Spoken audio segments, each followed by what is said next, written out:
Bismillahirrahmanirrahim. Assalamualaikum warahmatullahi wabarakatuh. Alhamdulillahi ala ihsani wa syukru lahu ala taufiqihi wa amtinani. Asyhadu an la ilaha illallah wahdahu la syarika lahu ta'ziman li sya'ni. Wa asyhadu anna Muhammadan abduhu wa rasuluhu da'ila ridwani.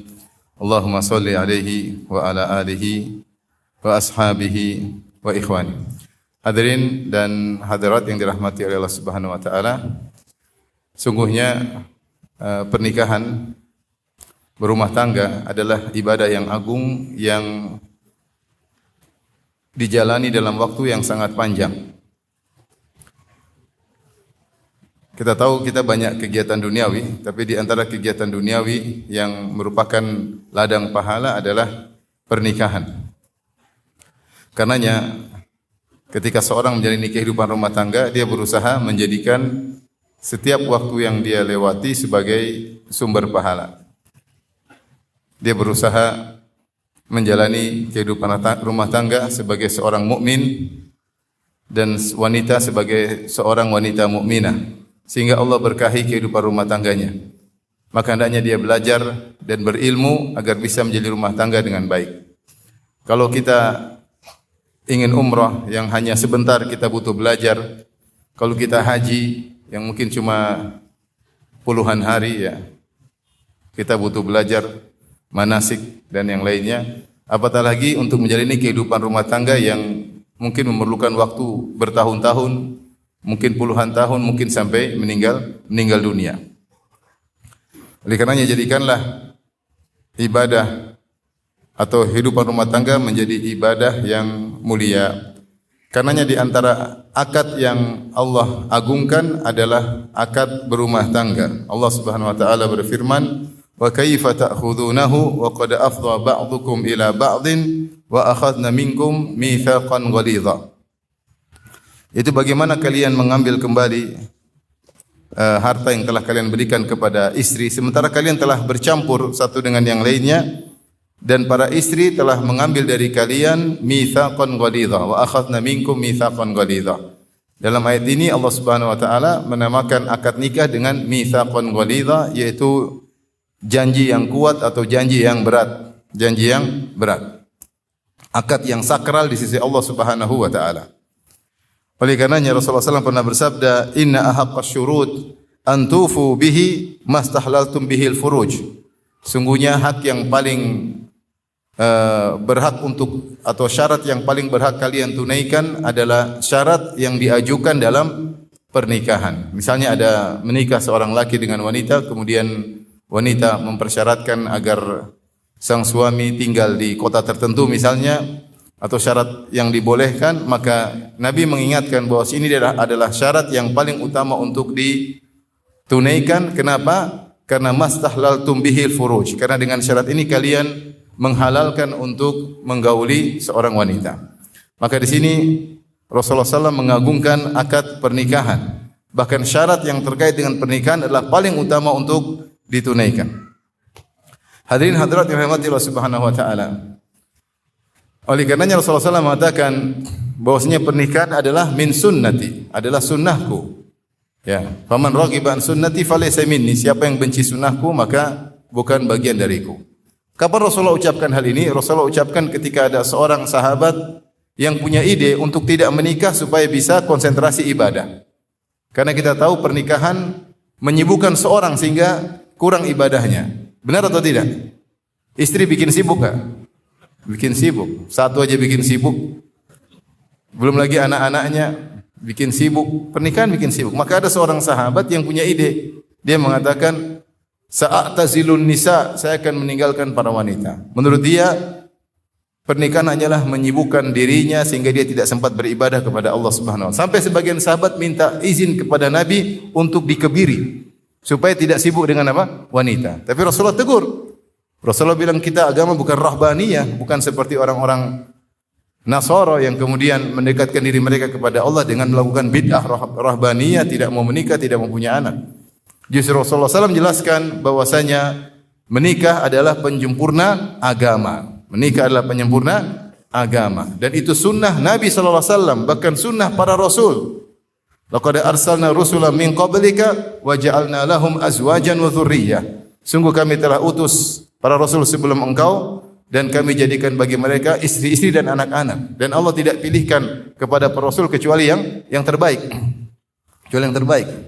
Bahkan Rasulullah SAW mengatakan, "Man tazawwaja faqad istakmala nisfa dinihi, falyashahid fi nisfil baqi." Siapa yang sudah menikah telah sempurna setengah agamanya, tinggal dia bersungguh-sungguh untuk menyempurnakan setengahnya lagi. Ini semua dalil menunjukkan bahwasanya pernikahan adalah ladang pahala. Pernikahan adalah penyempurna agama seseorang. Maka bagaimana caranya ya? Dengan menjalaninya dengan baik. Menjalaninya sesuai dengan kaidah. Menjalaninya sesuai dengan syariat. Baru menjadi ladang pahala. Bukan sebaliknya, pernikahan merupakan ladang kezaliman. Ladang dosa. Suami berdosa karena tidak menunaikan hak istri, istri berdosa karena tidak menunaikan kewajiban sebagai istri. Sehingga hari-hari yang dilewati yang seharusnya ladang pahala menjadi sumber malapetaka, menjadi sumber dosa. Itu yang kita tidak inginkan. Pernikahan itu penuh dengan problematika yang harus kita hadapi sesuai syariat. Bagaimana tidak, dia adalah penyempurna agama seseorang. Penyempurna agama seseorang. Maka kita sebagai lelaki berusaha menjalani kehidupan rumah tangga kita dengan baik. Dengan problematika yang ada, kita hadapi dengan sesuai syariat agar kita mendapatkan pahala dalam kehidupan rumah tangga kita. Demikian juga para wanita. Bayangkan kita berumah tangga mungkin 20 tahun, 30 tahun. Ada yang sudah berumah tangga 30 tahun? Coba angkat tangan. Ada? Ada. Yang 50 tahun? Ada yang sampai mati. Ya. Waktu panjang. Sebenarnya waktu tersebut tidak jadi ladang pahala, kita rugi. Karena waktu untuk mikirin istri, mikirin anak-anak, maintenance mereka, butuh energi, butuh biaya. Istri ke salon aja berapa bayar? Kalau enggak karena Allah, rugi kita. Rugi. Meskipun hasilnya juga tidak terlalu signifikan, biasa-biasa.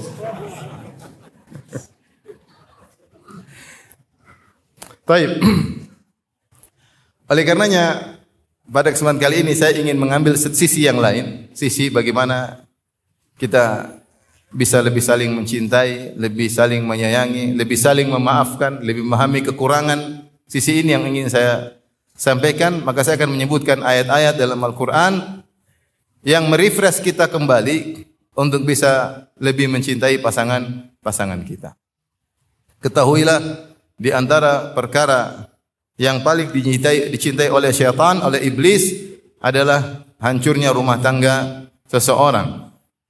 Oleh karena dalam hadis Rasulullah SAW bersabda, "Inna iblis wada'a arsyahu 'alal ma'." Sungguhnya iblis meletakkan singgasananya di atas air. Tsumma ba'atha sarayahu. Kemudian dia mengutus pasukan-pasukannya untuk menggoda manusia. Fa'adhahumuhum fa'adnahum minhu manzilatan a'dhamuhum fitnah. Maka pasukannya yang paling dekat dengan iblis adalah yang paling besar fitnahnya, yang paling besar godaannya. Setelah mereka diutus untuk menggoda manusia, maka mereka pun melapor. Fayaji'u ahaduhum, maka ada yang datang melapor berkata, "Wahai iblis, saya sudah begini-begini." Kata iblis, "Belum, kau belum apa-apa." "Ma fa'alta syai'an." Kau belum apa-apa. Cuma begitu aja. Gitu aja. Gitu doang. Kira-kira begitu ya. Jadi iblis juga ada koordinasi, bukan pengajian aja koordinasi ada. Penggodaan juga ada koordinasi. Sampai ada yang datang dan berkata, "La azalu bihi hatta farraqtu bainahu wa baina imraatihi." Saya terus menggodanya sampai akhirnya saya berhasil memisahkan dia dari istrinya. Kata iblis, "Ni'ma anta." Ente setan yang top. Ente top. Karena berhasil menggapai cita-cita iblis. Kenapa? Jika rumah tangga rusak, rumah tangga hancur, dampaknya bukan main-main, dampaknya anak-anak, generasi kaum muslimin yang terbengkalai, dampaknya adanya perzinahan, dampaknya ada perselingkuhan, dampaknya banyak dampak yang buruk. Dampaknya misalnya ada duda yang terbengkalai, ada janda yang terabaikan, banyak dampaknya. Menjadi masalah sosial, menimbulkan kesedihan yang berkepanjangan. Anak-anak apalagi. Oleh karenanya iblis paling senang jika terjadi perceraian, perpisahan, apalagi perpisahan yang diakhiri dengan permusuhan. Ya. Dan itu sering terjadi. Bahkan iblis bangga kalau ada setan yang berhasil melakukan demikian, maka dia bilang sini. Didekatkan oleh iblis kepada iblis. Bahwasanya kau setan yang hebat. Demikian juga Allah sebutkan di antara kerjaan para tukang sihir adalah memisahkan suami dari istrinya. Ketika Allah sebutkan tentang sihir, Allah mengatakan yufarriquna bihi bainal mar'i wa zawji. Bahwasanya dengan sihir tersebut para tukang sihir memisahkan antara seorang suami dari istrinya. Padahal hubungan yang sangat kuat seperti adalah hubungan suami dan istri, melebihi hubungan batin, maksudnya hubungan kedekatan daripada seorang anak terhadap orang tuanya, daripada seorang terhadap kawannya, terhadap kerabatnya. Karena kalau suami istri kita tahu semuanya, kita tahu rahasia istri, istri pun tahu rahasia suami. Ujarahu wa bujarahu seperti dikatakan. Itu saya tahu semua tentang kebaikan dan keburukan ya suamiku ya. Sampai urat-uratnya pun saya tahu, sampai udelnya pun saya tahu istilahnya ya. Istilahnya. Dan itu tidak terjadi antara seorang anak dengan orang tuanya atau orang tua dengan anaknya. Kita dengan orang tua ada rasa malu, ada yang disembunyikan. Tapi kalau sama istri benar-benar terbuka. Artinya kedekatan luar biasa dan di antara keinginan tukang sihir atau dukun adalah memisahkan antara suami dan istri. Makanya sering ada namanya sihir tafriqah.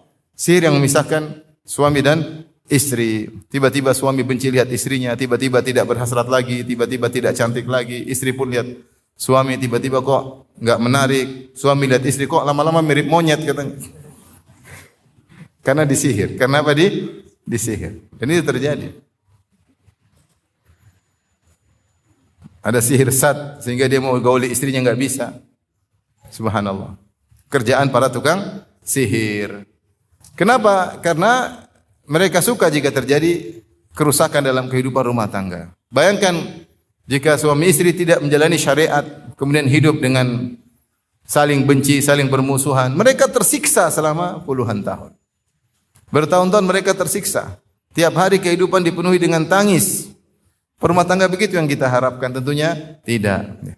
Oleh karena pada kesempatan kali ini saya akan membacakan beberapa ayat dalam Al-Quran yang tujuannya adalah untuk merefresh kembali cinta kita kepada pasangan, ya, agar kita mencintai pasangan kita karena Allah Subhanahu wa taala. Mungkin kita rubah metode kehidupan kita dengan pasangan kita agar lebih mesra, lebih indah dan tidak ada namanya kata terlambat. Tidak ada namanya kata terlambat. Ustaz sudah rambut putih semua Ustaz, enggak ada kata terlambat. Menjalankan sunnah tidak ada kata terlambat. Taib, kita akan bacakan beberapa ayat. Di antaranya dalam surat Ar-Rum ayat yang sering dibacakan ketika pernikahan ya, yaitu tentang cinta suami istri. Kata Allah Subhanahu wa taala dalam surat Ar-Rum ayat 21, "Wa min ayatihi an khalaqalakum min anfusikum azwaja litaskunu ilaiha wa ja'ala bainakum mawaddatan wa rahmah. Inna fi dzalika laayatin liqaumin yatafakkarun." Kata Allah Subhanahu wa taala, dan di antara min ayatihi, di antara tanda-tanda kekuasaan Allah, tanda-tanda rububiyah Allah, tanda-tanda bahwasanya ada Tuhan. Tanda-tanda bahwasanya hanya Allah yang berhak diibadahi. Tanda-tanda bahwasanya semua ini ada yang mengatur. Adalah apa? An khalaqalakum min anfusikum azwaja. Allah ciptakan untuk kalian dari diri kalian pasangan-pasangan kalian. Yaitu Allah menjadikan seorang laki suka sama wanita, wanita suka sama lawan jenisnya. Itu tanda-tanda rububiyah Allah. Sebagaimana Allah menjadikan hewan suka dengan hewan yang lain ya. Padahal kalau kita bandingkan, misalnya ini sederhana aja. Misalnya wanita istri antum lah dibandingkan dengan sapi, cantikan mana? Tentunya cantikan istri tanpa keraguan ya. Tapi kalau ada sapi jantan lihat istri antum, dia enggak tertarik. Dia tertariknya sama sejenis juga sapi. Siapa yang bikin itu? Itu yang bikin siapa? Allah. Manusia tertarik sama manusia, sapi tertarik dengan sapi. Padahal istri kita istri antum lah, istri bersama. Lebih cantik daripada apa? Sapi. Tapi kenapa sapi jantan lihat istri kita enggak tertarik? Karena Tanda-tanda kebesaran Allah. Allah yang menjadikan lelaki naksir sama wanita. Bahkan seorang punya adik perempuan lebih cantik daripada istrinya. Ketika lihat adiknya dia enggak berhasrat, tapi lihat istrinya dia berhasrat. Kenapa? Ada fitrah bahwasanya seorang kakak sayang sama adik, tapi kalau sama wanita lain dia berhasrat. Ini yang bikin siapa? Ini Allah. Tanda bahwasanya Tuhan itu ada. Tuhan itu ada. Ada seorang laki-laki, seorang perempuan dari kecil main. Nanti ketika ada umurnya mereka berhasrat. Siapa yang munculkan hasrat? Allah Subhanahu wa taala. Itu namanya fitrah, dari sananya seorang suka dengan lawan jenis. Ya. Dan ini menunjukkan ada Tuhan. Ada Tuhan yang pasang itu. Ada Tuhan yang pasang hal tersebut. Kalau suka karena keindahan, harusnya sapi jantan suka dengan perempuan cantik. Harusnya demikian. Ternyata tidak. Ternyata tidak. Yang menakjubkan, Allah menjadikan sebagian suka dengan jenis yang lainnya. Saya punya kawan misalnya berkulit hitam, dia sangat tertarik sama wanita yang berkulit hitam juga. Ya. Dari negeri Afrika, misalnya. Mereka sangat tertarik dengan wanita yang juga berkulit hitam. Kita mungkin kurang tertarik, tapi bagi mereka luar biasa. Sampai sebagian mereka berkata, semakin gelap semakin indah. Sebagian mereka mengatakan demikian. Semakin gelap semakin apa? Indah. Ya, siapa yang bikin? Allah Subhanahu wa taala. Masing-masing ada rezekinya, masing-masing ada aturannya. Maka Allah mengatakan di antara tanda-tanda rububiyah Allah, an khalaqalakum min anfusikum azwaja. Allah ciptakan bagi jenis kalian istri-istri. Setelah itu Allah mengatakan litaskunu ilaiha, agar kalian sukun, tentram kepada istri-istri kalian. Wa ja'ala bainakum mawaddatan wa rahmah, dan Allah jadikan di antara kalian mawaddah yaitu cinta, rahmat adalah kasih sayang. Allah ulangi lagi, inna fi dzalika la ayatil liqaumi yatafakkarun. Yang demikian itu ada tanda-tanda bagi orang-orang yang mau berfikir. Baik.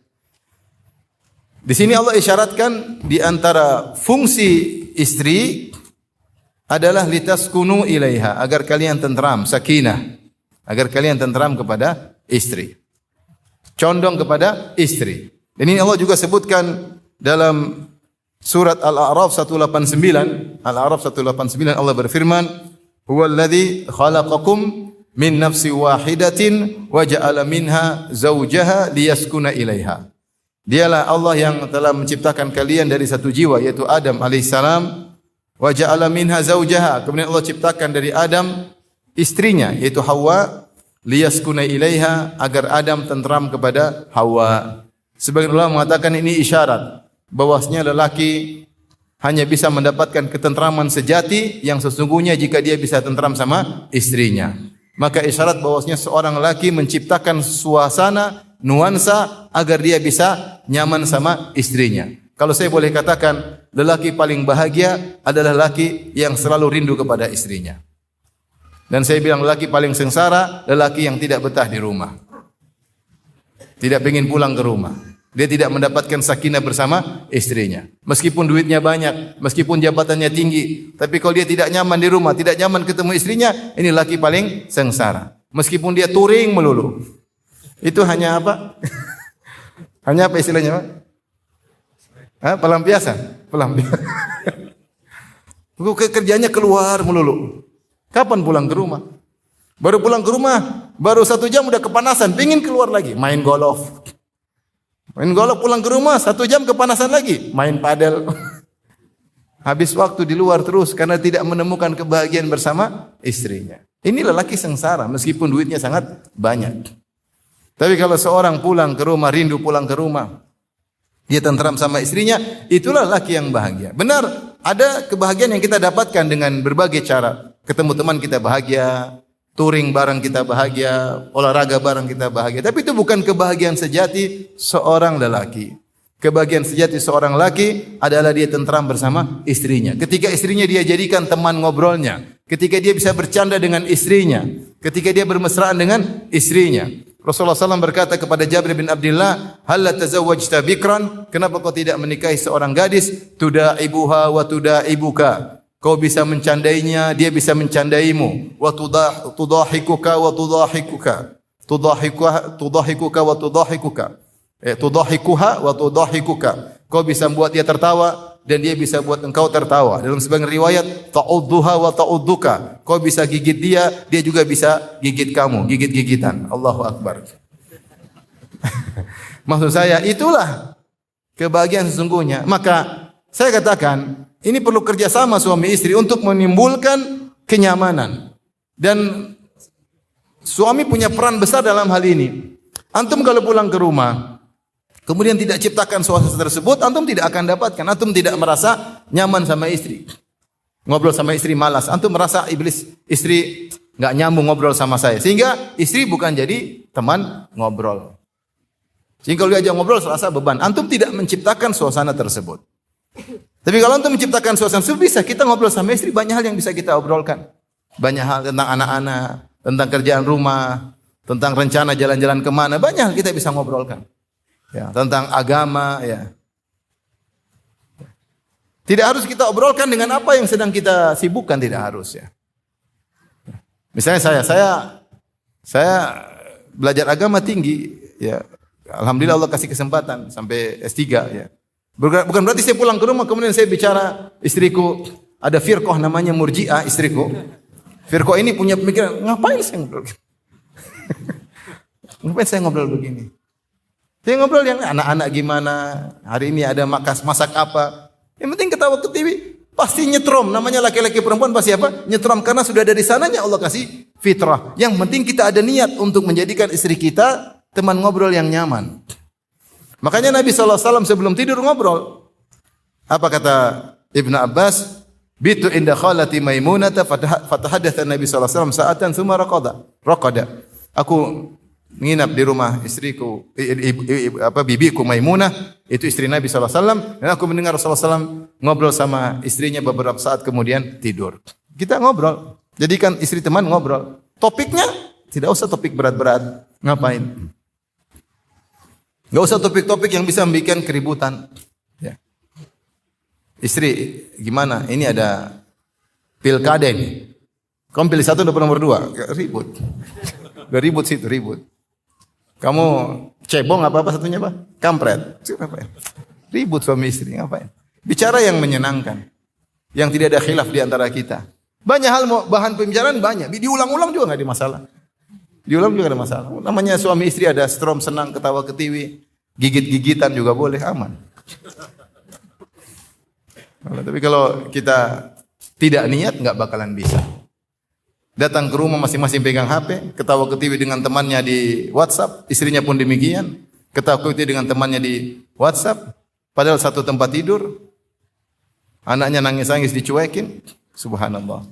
Gimana mau hidup rumah tangga bahagia seperti itu? Kita yang merusak suasana, nuansa rumah tangga kita.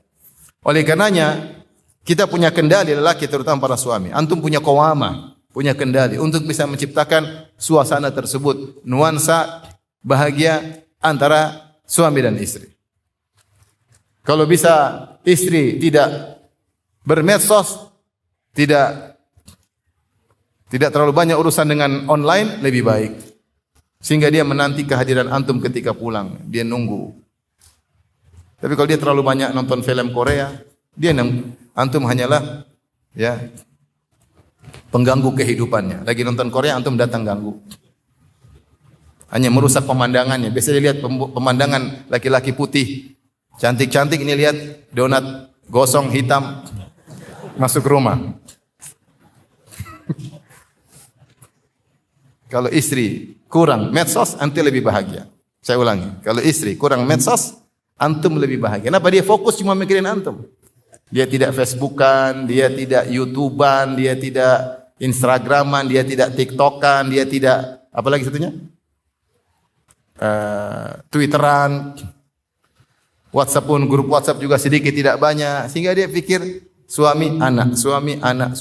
Saat itulah antum akan merasakan kebahagiaan yang luar biasa karena dia terfokus kepada antum. Tapi kalau fokus dia terbagi-bagi, ngapain ngurus antum? Antum hanya mengganggu kesenangannya. Sehingga dia punya pengin ini, pengin anu. Ketika antum tidak bisa memenuhi keinginannya, antum hanyalah beban kehidupannya. Oleh karenanya ikhwan, antum laki-laki pegang kendali. Ingin bahagia, ciptakanlah nuansa nyaman. ngobrol sama istri, ya ketawa ketiwi sama istri, bercanda sama istri, video call sama istri, ya. Rindu sama istri. Itulah ketentraman yang sesungguhnya. Kalau antum tidak menemukan ketentraman dengan istri, ketahuilah antum suami yang menderita. Saya ingin tahu, angkat tangan. Suami menderita, angkat tangan cepat. Yang tidak betah di rumah, itu suami menderita, kasihan. Dikit-dikit mau pengajian. Tidak betah di rumah. Kapan pulang ke rumah? Enggak betah pulang ke rumah.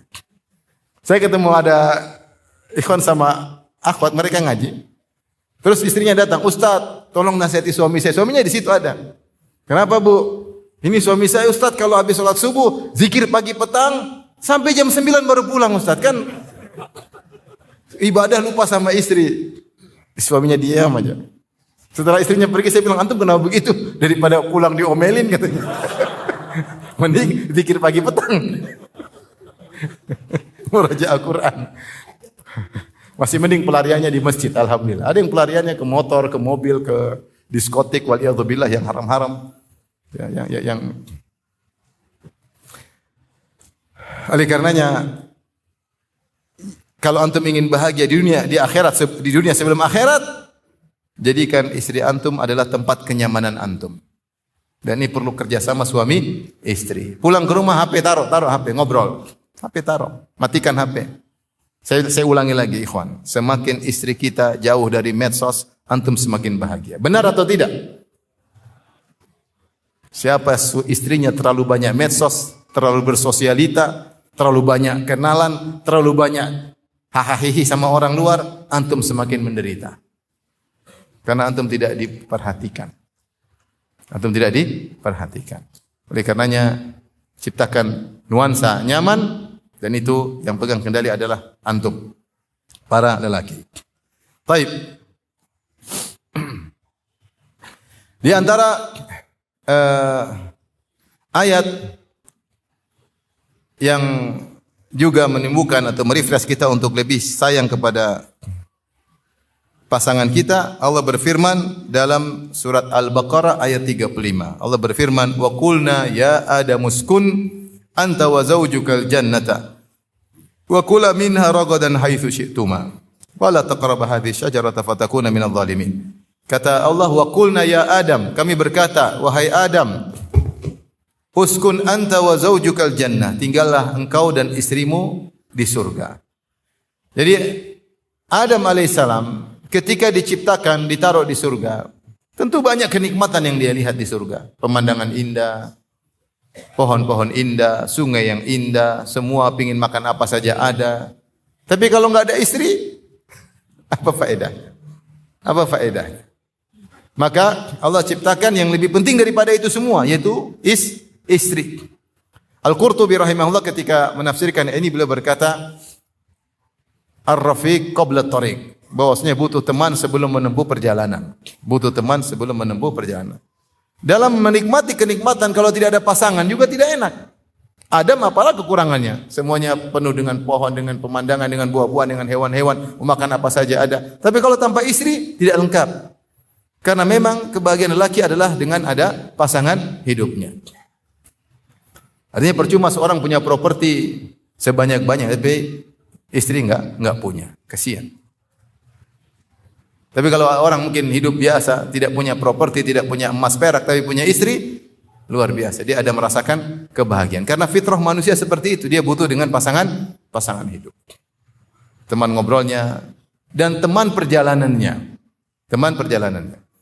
Oleh karenanya, di antara sunnah para nabi adalah mengajak istri dalam perjalanan. Allah berfirman tentang Nabi Musa alaihissalam, dalam surat Al-Qasas, ya, kata Allah Subhanahu wa taala, saya lupa ayat berapa, "Falamma qada Musa al-ajala wa sara bi ahlihi anasa min janibi turi nara qala li ahlihim kuthu inni anastu nara la'alli atikum minha bi khabarin aw jadwati minan nari la'allakum tastalun." Kata Allah Subhanahu wa taala ketika Nabi Musa sudah menunaikan kewajibannya, yaitu dia membayar mahar bagi mertuanya untuk istrinya dengan kerja 8 bulan 8 tahun atau 10 tahun. Ya. 8 tahun atau 10 tahun. Salah satu dari tahun tersebut. Karena Musa ketika menikah dengan istrinya, kata mertuanya, calon mertuanya, inni uridu an unkihaka ihda ibnatayya hataini ala an ta'jurani thamaniya hijaj wa in atmamta ashran famin indik. Saya ingin nikahkan engkau dengan salah satu dari dua putriku dengan syarat kau kerja jadi tukang kebun, ngurus kambing, ngurus kebun selama 8 tahun atau 10 tahun. Terserah kau pilih yang mana. Bayangkan maharnya Nabi Musa untuk menikah dengan istrinya jadi tukang kebun, jadi penggembala kambing berapa tahun? 8 tahun atau 10? 10 tahun. Para salaf mengatakan Nabi Musa memilih 10 tahun dalam rangka menyenangkan istrinya, menghormati mertuanya. Bahkan sebagian salaf menyatakan double 20 tahun meskipun pendapatnya lemah. Yang benar Nabi Musa 10 tahun. Sebagai bentuk sayang kepada istrinya, dia menghormati mertuanya, maka dia suruh jadi menggembala kambing sampai 8 tahun, 10 tahun. Ini kata Ibnu Qayyim menunjukkan agungnya akad nikah. Sehingga Musa alaihissalam rela untuk membayar akad nikah meskipun jadi tukang kebun selama berapa tahun? 10 tahun. 10 tahun. Karena agungnya akad nikah tersebut. Baik, setelah itu, falamma qada Musa al-ajal, tatkala Musa selesai menunaikan kewajibannya untuk menunaikan mahar istrinya, wasaro bi ahlihi, maka dia pun berjalan bersama istrinya dari Madian menuju Mesir. Dia menuju ke Memphis. Disebutkan dia rindu untuk ketemu dengan ibunya, rindu ketemu dengan kakaknya, rindu ketemu dengan keluarganya. Tadinya dia kabur dari Memphis, dari Mesir menuju Madian, dia ingin kembali. Kemudian kata Allah, wasaro bi ahlihi, dia ajak istrinya. Al-Qurtubi menyebutkan bahwasanya demikianlah Nabi Musa ketika bersafar membawa apa? Istri. Dan ini sunnah bukan cuma dikerjakan oleh Nabi Musa alaihissalam, juga dikerjakan oleh Nabi SAW. Hampir setiap safar yang dilakukan oleh Nabi, Nabi selalu bawa istri. Nabi selalu bawa istri. Hampir seluruh safar Nabi SAW. Ya. Kata Aisyah radhiyallahu taala anha, kana Nabi sallallahu alaihi wasallam idza arada safaran aqra'a baina nisaihi fa ayyutuhunna kharaja sahmuha kharaja biha ma'ahu. Adalah Nabi sallallahu alaihi wasallam kalau ingin safar, beliau membuat undian di antara istri-istrinya.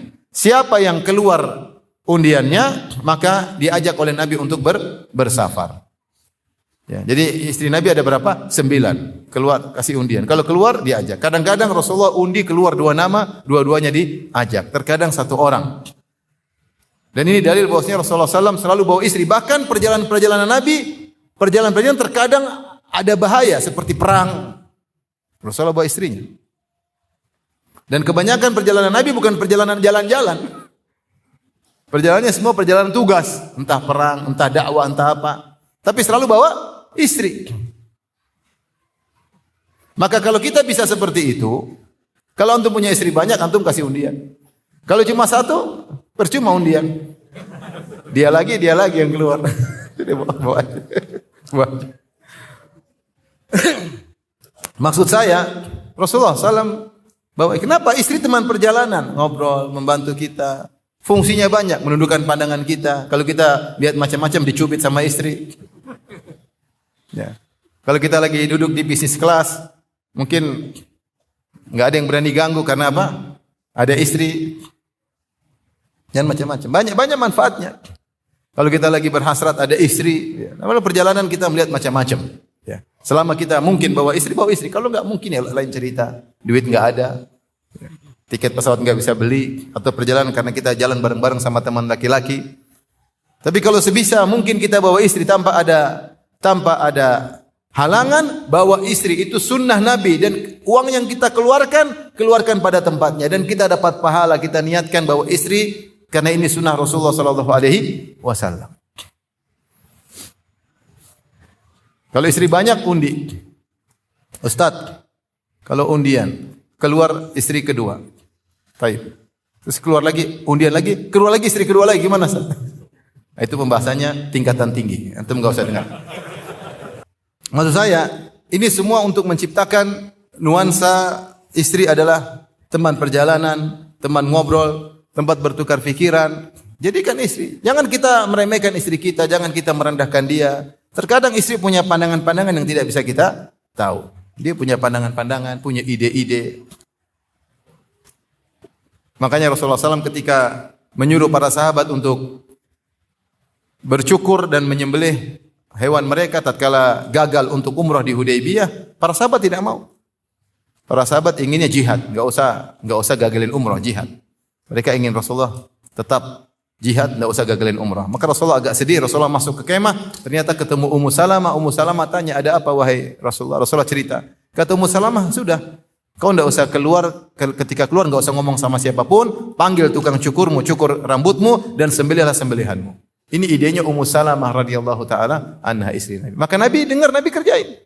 Dan Nabi orang yang tawadhu. Ide dari siapapun kalau bagus dia terima. Ini dari istrinya, dia dengar, dia lakukan dan ternyata benar. Ketika Rasulullah SAW cukur rambutnya, potong sembelihannya, maka para sahabat tahu keputusan Nabi tidak bakalan berubah. Maka mereka langsung ikut Nabi SAW. Semuanya akhirnya mencukur rambutnya, bertahallul dan semuanya menyembelih hewan mereka. Idenya dari siapa? Dari Ummu Salamah. Maka mau saya hidup rumah tangga itu jadikan istri sebagai teman ngobrol. Yang menghalangi kita hal ini adalah medsos, HP, gadget, ini yang mengurangi kebahagiaan kita. Kita mencari kebahagiaan di luar, padahal sumber kebahagiaan kita di dalam rumah. Akhirnya nuansa kasih sayang mesra tidak ada di rumah, kita yang sengsara sendiri. Karena kita menghilangkan nuansa tersebut. Istri pun cari kebahagiaan di luar. Dia punya teman-teman banyak, dia bermedsos, dia ini tiap hari sibuk japri-japri Instagram, apa namanya? Apa namanya kalau DM, iya DM. Apa DM singkatannya? Oh, direct message. Masya Allah. Direct message. Ya, japri gitu. Akhirnya waktu dia habis untuk medsos, bersosialita dan macam-macam. Sehingga kebahagiaan hilang di rumah. Saya bilang, ini mohon maaf kepada ibu-ibu. Kebahagiaan itu ikut syariat. Kebahagiaan itu ikut syariat. Wanita yang menjalankan syariat Allah, dia yang bahagia. Yang senang di rumah, yang menundukkan pandangan, yang taat kepada suami, itu yang bikin dia bahagia. Setan datang ingin memberi gambaran lain. Kau mau jadi wanita bahagia, harus sering keluar rumah. Kau ingin jadi wanita bahagia, harus bersosialita, harus pakai baju branded, harus berani bentak suami. Itu top versi setan. Tapi antum bayangkan, sekarang saya kasih antum gambaran dua sosok wanita.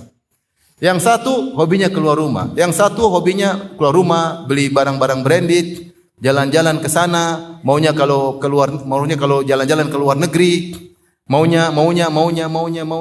Kalau suami ini bantah, angkat suara, dia merasa hebat di rumahnya. Kata dia, suamiku sama saya takut. Nih coba nih. Saya telepon nih. Iya. Dia bangga di depan teman-temannya bahwasanya suami saya takut sama saya. Baik. Kelihatannya hebat wanita ini. Semua wanita lihat dia wanita top, suaminya takut, tasnya branded, suka keluar rumah, temannya banyak, jadi ketua kelas. Baik, yang satunya, satunya hobinya di rumah, tidak pernah angkat suara, nurut sama suami, tidak suka branded, biasa-biasa aja. Baik, kira-kira antum mana yang lebih bahagia? Wah, antum laki-laki yang kedua, Ustaz. Enggak, saya bicara benar. Kebahagiaan wanita yang pertama akan hilang. Wanita bahagia itu ketika dia merasa butuh suami, ketika dia merasa diayomi suami. Ketika perasaan itu hilang, dia tidak bahagia. Sifat wanitanya hilang. Malah dia punya suami yang dia tidak anggap, dia remehkan. Wanita ini mana bahagia? Bahagia itu ketika seorang wanita ikut syariat, menjalankan fitrahnya sebagai wanita, kodratnya sebagai wanita, harusnya demikian. Situlah ada kebahagiaan. Sehingga dia bahagia, suaminya pun bahagia. Bayangkan rumah tangga model istri seperti ini. Dia tidak bahagia, sang istri, suami apalagi tidak bahagia. Coba kalau yang jarang keluar rumah, yang sederhana, kalau kita kasih emas 4 gram, dia nangis. Abi syukron habibi. Tapi yang suka branded 4 gram, kok cuma 4 gram? 40 gram dong, teman-teman gua 40 gram. Kamu suami gimana sih, duit lu banyak? Subhanallah. Gue lu mati gue tahlilin lu. Akhirnya apa? Tidak ada kebahagiaan. Jadi maksud saya, kadang iblis itu menggambarkan wanita hebat, bahagia begitu, padahal tidak, itu wanita sengsara. Dia tidak nyaman sama suami, akhirnya ketawa-ketiwi sama laki-laki lain, akhirnya jalan sama laki-laki lain, dia menderita. Satunya, Masya Allah, di rumah saja, biasa-biasa, diberikan sama suami, menangis, bahagia, senang. Itulah wanita yang bahagia ketika menjalani syariat Allah Subhanahu wa ta'ala. Benar tidak Bapak-bapak? Hah? Sudah terlambat. Tidak ada kata terlambat. Masih bisa diperbaiki. Taib, jadi di antara sunnah adalah jalan sama istri, ngobrol sama istri. Saya punya ustadz, Masya Allah, di usia dia sudah tua, mungkin menjelang 60, sering jalan sama istrinya. Kemana-mana safar sama istrinya, kemana-mana bareng sama istrinya, Masya Allah. Ya. Itulah kebahagiaan. Ya. Kebahagiaan itu mudah, tidak harus naik mobil mewah, tidak harus punya rumah mewah, tidak harus jalan-jalan ke Eropa. Jalan-jalan ke kota baru juga bahagia. Benar atau tidak? Saya buktinya bahagia hari ini. Kota baru indah, Masya Allah. Kita harus ke Swiss. Wow, duit banyak itu. Harus ke Melbourne. Waduh, duit banyak. Harus ke Donald Trump. Apalagi duit habis. Jadi akhirnya tidak bahagia. Terlalu banyak sosialita, terlalu tinggi standar, duit tidak ada, mampu sendiri. Taib. Kita lanjutkan. Di antara ayat-ayat yang merefresh kembali cinta kasih kita kepada pasangan kita, Allah Subhanahu wa taala menamakan pasangan suami istri adalah pakaian bagi yang lainnya. Dalam surat Al-Baqarah 187 Allah berfirman, "Uhilla lakum lailatas siyami rafathu ila nisaikum. Hunna libasul lakum wa antum libasul lahun." Dihalalkan bagi kalian di malam hari bulan Ramadan, di malam hari puasa, untuk bercampur dengan istri-istri kalian. Kenapa? Hunna libasul lakum, karena istri kalian adalah pakaian bagi kalian. Wa antum libasul lahun, dan kalian adalah pakaian bagi istri kalian. Di sini Allah mengungkapkan dengan kata-kata kiasan yang indah, bahwasanya seorang adalah pakaian bagi pasangannya dan sebaliknya. Dan kita tahu fungsi pasangan, fungsi pakaian adalah dekat kepada pemakai pakaian tersebut. Makanya Allah jadikan alasan tidak mungkin malam hari dilarang untuk berhubungan karena kalian terlalu dekat. Oleh karenanya Allah mengatakan, "Uhilla lakum lailatas siyami rafathu ila nisaikum." Di malam hari silakan. Kenapa? Karena enggak mungkin. Karena hunna libasul lakum, karena istri kalian pakaian bagi kalian, wa antum libasul lahun. Pakaian kalian adalah istri bagi kalian, adalah pakaian bagi istri kalian, enggak mungkin dilepas. Oleh karenanya malam tidak mungkin dilarang untuk berhubungan. Taib.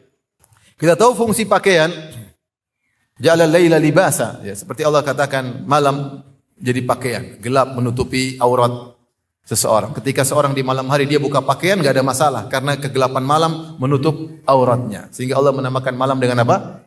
Libasan. Kemudian sarabila taqikumul har wa sarabila taqikum ba'sakum. Kata Allah Subhanahu wa ta'ala, Allah jadikan bagi kalian pakaian-pakaian yang akan menghalangi kalian dari kepanasan dan juga pakaian perang untuk menghalangi dari hantaman musuh, pedang musuh. Jadi Allah sebut sarabila taqikumul har. Pakaian fungsinya menjaga seorang dari panas terik matahari yang bisa membakar kulit seseorang, maka jadi pakaian. Maka pakaian Allah sebutkan karena menunjukkan saking dekatnya. Makanya para wanita juga disebut dengan pakaian.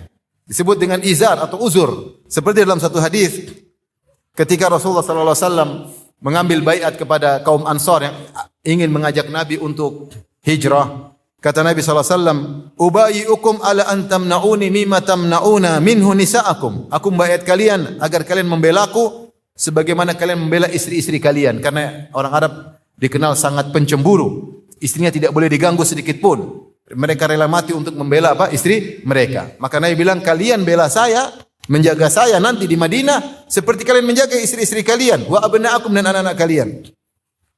Maka berkata mereka, Fawalladzi ba'atsaka bil haqq lanamna annaka mimma namna'u uzurana. Kami benar-benar akan membela engkau sebagaimana kami membela uzurona. Uzurona maksudnya izar, sarung-sarung kami. Yang dimaksud sarung-sarung kami maksudnya istri-istri kami. Maksud saya orang Arab dahulu menyebut istri dengan pakaian. Karena saking apa? Dekatnya.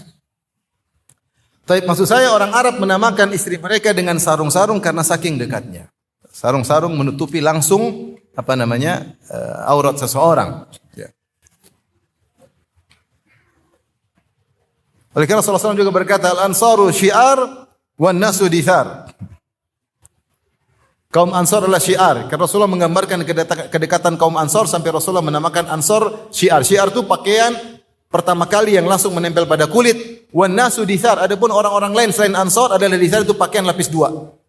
Tapi Rasulullah menamakan Ansar dengan pakaian yang pertama menunjukkan kedekatan Nabi dengan kaum Ansar. Saking dekatnya seorang wanita kepada suaminya, sampai wanita orang Arab tamakan dengan izar, sarung atau pakaian. Maka ini ibarat yang Allah ungkapkan terkait dengan lelaki dan istrinya adalah laki-laki adalah pakaian bagi istri, istri adalah pakaian bagi lelaki. Menunjukkan kedekatan luar biasa. Oleh karena kita tahu seorang laki mengetahui rahasia-rahasia istrinya, istrinya pun tahu rahasia-rahasia apa? Suaminya. Di antara fungsi pakaian adalah memberi kenyamanan pada tubuh. Kalau dingin tidak kedinginan, kalau panas terik tidak membakar kulit. Maka jadilah Anda menjalankan fungsi tersebut bagi pasangan Anda. Seorang suami yang baik menjalankan fungsi tersebut. Kalau istrinya kedinginan, maka dia peluk istrinya agar hangat. Kalau istrinya kedinginan, dia selimutin apa? Istrinya. Bukan istrinya lagi kedinginan, kemudian dia tarik selimutnya, dia pakai sendiri. Lihatlah Nabi Musa alaihissalam. Ketika berjalan istrinya dia mengatakan, "Inni anastu nara, la'alli atikum minha bi khabarin aw jathwatin minan nari la'allakum tastalun." Wahai istriku, tetaplah di sini. Aku ingin pergi ke arah api di sana. Saya ingin ambil suluh api agar kau menjadi hangat. Dia ingin menghangatkan apa? Istrinya karena malam tersebut malam yang dingin. Subhanallah. Dia mau jalan jauh hanya untuk dia bilang, "Istriku tunggu di sini. Saya mau ngambil api untuk hangatkan engkau." Subhanallah. Bagaimana dia pikir bisa menghangatkan istrinya? Bagi Nabi Musa menghangatkan istri adalah berpahala di sisi Allah. Semua perbuatan Nabi berpahala. Makanya fungsikan diri kita sebagai pakaian, memberi perlindungan kepada istri kita. Memberikan kenyamanan kepada istri kita. Maka kalau kita berbicara, pilih kata-kata yang membuat dia nyaman. Bukan buat dia sakit hati, ketakutan. Sedikit-sedikit kamu saya cerai. Sedikit-sedikit besok abi kawin lagi. Subhanallah. Sedikit-sedikit ngancam poligami, sedikit-sedikit ngancam cerai. Istri stres lihat suami model begini. Jangan pilih kata-kata dia seorang anak manusia yang terhormat, wanita muslimah. Kalau kita bisa bertutur kata halus kepada ummahat, kepada akhwat, kepada istri lebih mulia, lebih utama. Bukankah Rasulullah SAW bersabda, khairukum li ahlihi wa ana khairukum li ahli. Sebaik-baik kalian adalah yang terbaik bagi istrinya. Yaitu terbaik, yang sebaik-baik kalian di sisi Allah adalah yang terbaik bagi istrinya, dan aku adalah suami yang terbaik. Maka ini adalah parameter dalam kehidupan kita. Kalau kita bisa bercanda sama orang, memberi kenyamanan pada hati orang, kita bisa buat dia tertawa, istri lebih utama. Kalau kita bisa maafkan orang, maka istri lebih utama untuk kita maafkan. Kalau kita memilih kata-kata agar tidak menyinggung orang lain, istri lebih utama. Sehingga kita berikan rasa nyaman dalam hatinya. Jadikan itu sebagai ladang pahala. Di antara hal yang menakjubkan,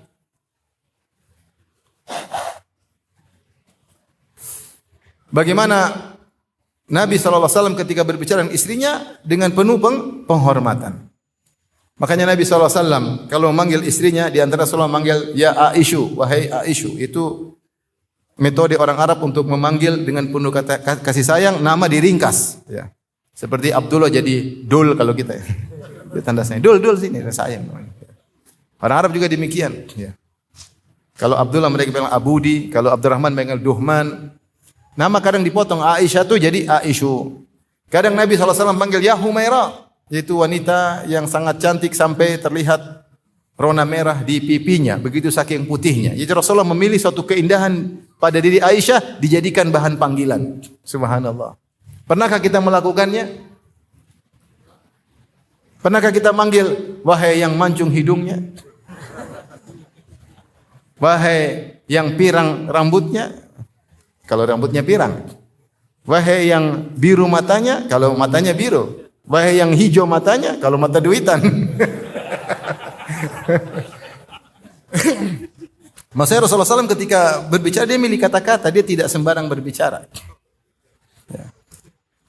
Sampai dia mengatakan wahai Humairah, yaitu yang saking putihnya sehingga terlihat rona-rona merah di pipinya, itu panggilan pujian kepada siapa? Aisyah radhiyallahu taala anha. Di antaranya Nabi SAW ketika berbicara dengan Khadijah, Rasulullah SAW menggunakan domir antum.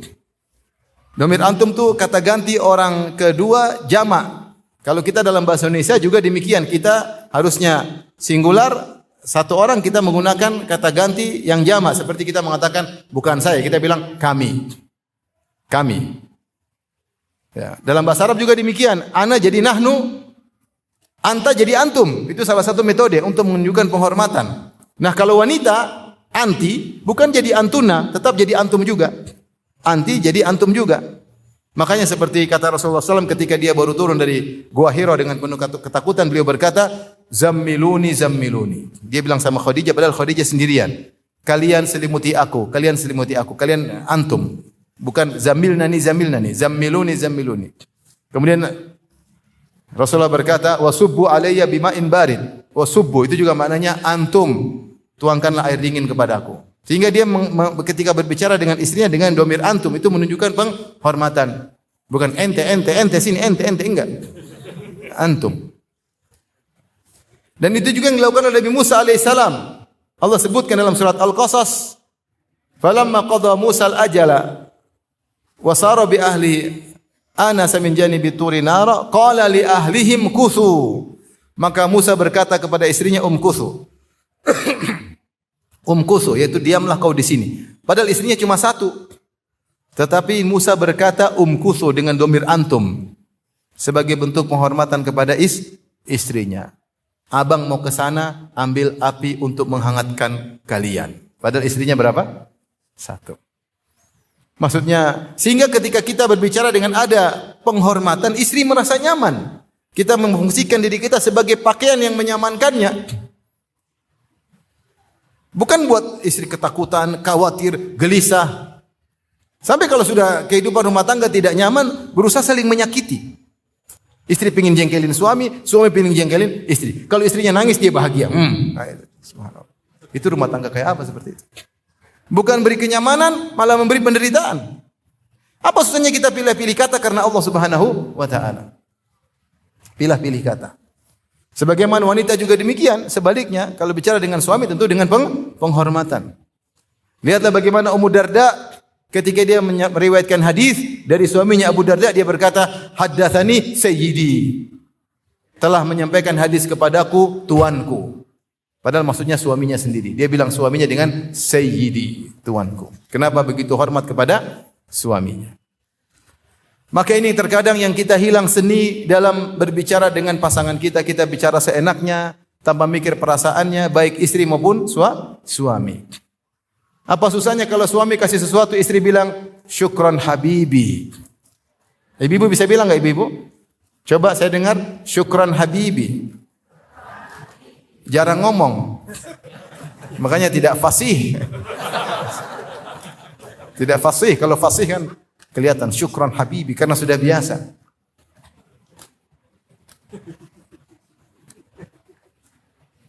Saya sering bilang, sebagian wanita sama suaminya kasar kalau ngomong. Tapi kalau sama tukang bakso lembut sekali. Mas, tambahin dong sambalnya mas. Masya Allah. Mas, boleh tambah kuahnya mas. Ya. Lembut sekali. Suaminya, ambil tuh bang. Itu bang. Mungkin suaminya berangan-angan jadi tukang bakso. Supaya dilembuti oleh istrinya tiap hari. Jadi berikan rasa tenang kepada pasangan kita agar dia merasa nyaman karena kita fungsinya sebagai pakaian. Di antara fungsi pakaian adalah menutup aurat. Bukankah pakaian menutup aurat? Menutup aurat. Yang tadinya aurat terbuka tertutup. Maka seorang berusaha untuk menutup aurat istrinya. Menutup aurat istrinya dalam berbagai makna. Di antaranya menjaga istrinya agar tidak tersingkap auratnya. Dia belikan pakaian yang syar'i. Kalau istrinya keluar dia suruh berpakaian syar'i. Dia cemburu ketika terlihat sebagian tangan dari istrinya. Dia cemburu kalau sebagian kecantikan istrinya tersingkap. Itu namanya dia menjaga istrinya. Makanya di antara yang menakjubkan disebutkan dalam tafsir Ibnu Atiyah yaitu Al-Muharrar Al-Wajiz. Ketika dia menyebut tentang ayat ini tentang Nabi Musa alaihissalam, Allah berfirman, "Falamma qada Musa al-ajala wa sara bi ahlihi anasa min janibi turi nara qala li ahlihim kuthu inni anastu nara la atikum minha bi khabarin aw jadwatin min nar alakum tastalun." Bahwasanya Nabi Musa ketika berjalan dari Madian menuju Mesir, maka dia tersesat di malam hari. Sehingga dia cari-cari, oh ada api dari jauh. Sehingga dia bilang, sabar istriku, saya mau ke sana, la'alli atikum minha bi khabarin. Saya ingin tahu kabar. Mungkin ada yang kasih tahu jalan yang benar mana, saya tidak tahu karena kita tersesat. Atau saya akan bawakan api sekaligus untuk menghangatkan engkau agar istrinya tenang. Bayangkan. Musa mau pergi, tenangkan dulu. Abang mau ke sana karena begini dan begini. Tenang atau tidak istrinya? Abang mau kemana? Enggak usah tahu. Jadi Musa alaihissalam dia tersesat di jalan. Kenapa tersesat di jalan? Kata para ulama, karena kecemburuannya sangat luar biasa. Dia tidak ingin istrinya dilihat oleh orang. Dia sangat pencemburu. Sehingga ketika dia berjalan, ada rombongan yang selalu berjalan dari Madian menuju ke Mesir. Selalu ada rombongan. Madian kalau bukan di Yordan, di Saudi. Mesir di Memphis di Mesir. Jadi dari timur ke barat. Perjalanan mungkin ratusan kilo. Ada rombongan musafirin yang selalu berjalan, ada tripnya, ada treknya, semuanya ada. Tapi Musa alaihissalam dia tidak ingin jalan sama rombongan. Sehingga kalau rombongan jalan siang hari, dia istirahat di siang hari. Nanti malam baru dia nyusul. Begitu selalu. Dia nyusul rombongan. Nanti siang hari mereka jalan, dia istirahat. Malam dia berjalan menyusul rombongan. Disebutkan oleh para ahli tafsir di antaranya karena dia sangat pencemburu, tidak ingin istrinya dilihat oleh orang-orang. Musa alaihissalam. Disebutkan oleh Ibnu Atiyah dalam tafsirnya Al-Muharrar Al-Wajiz. Oleh karena suami yang baik dia menjaga istrinya. Nutup aurat istrinya agar tidak tersingkap terlihat oleh orang lain. Bukan seperti dayuth yang malah ingin istrinya dilihat oleh orang, ingin pamer kecantikan istrinya kepada orang lain. Suka kalau istrinya keluar pakai spidol di sana sini.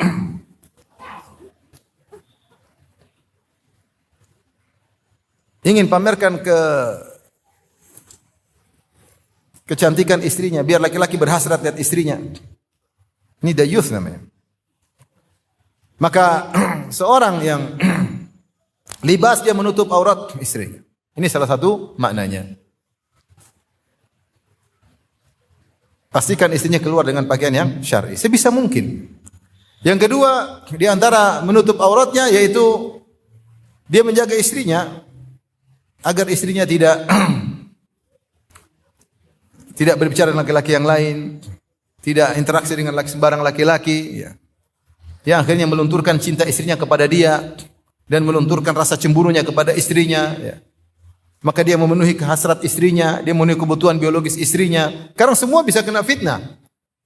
Laki-laki bisa kena fitnah, perempuan juga bisa kena fitnah. Ya kecuali memang istrinya nakal, itu urusan lain. Tapi maksudnya berusaha menjadi suami yang bisa menjadi pakaian bagi istrinya. Istri pun demikian, berusaha menjadi pakaian bagi suaminya, menutup aurat suaminya, menjaga pandangan suaminya. Jangan sampai suaminya akhirnya selingkuh. Maka seorang suami yang baik memenuhi hasrat istrinya. Jangan membuka celah bagi istrinya untuk nakal.